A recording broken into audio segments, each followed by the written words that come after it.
діни сенім бостандығы және діни қызмет туралы заң бар. Сол заңның аясында кім жаңағы әлеуметтік желіден насихат айта алады.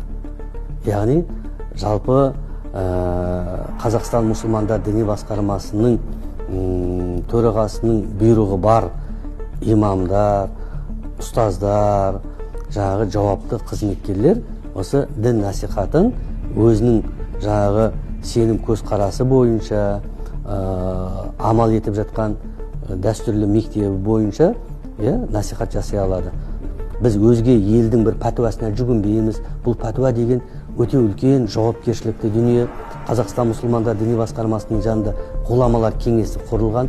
Сол ғұламалар кеңесінде әрбір сөзге қатысты.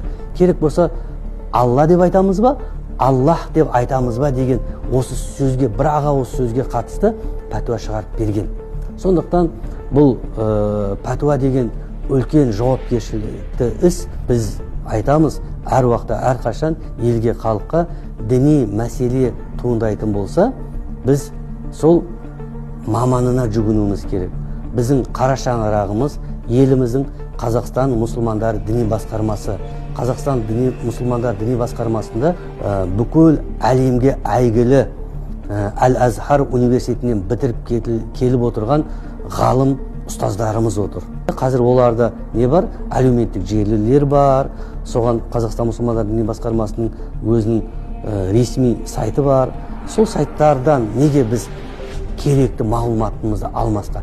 Жоқ деп айта алмаймыз. Барлығы бар. Сіздің ауырып тұрған жан дүниеңіздің, руханиятыңыздың жаңағы ең әлсіреген тұсында сізді биік шыңға жеткізе алатын жаңағы азаматтар бар. Сондықтан көшедегі кезіккен көк аттының етегінен ұстау емес, болмаса танымайтын жаңағы әлеуметтік желідегі білмейтін сайттарға кіріп алып, ол жердегі жаңағы уағызшылардың уағызын тыңдау емес, сіздерге дұрыс бағыт бағдарды беріп, жаңағы негізіңізді тура қалап, кімнің уағызын тыңдау керек, кімді тыңдамау керек екендігін барлығын айтып беретін біздің осы Қазақстан мұсылмандар діни басқармасының жауапты дін қызметкерлері деп айта алатын едім.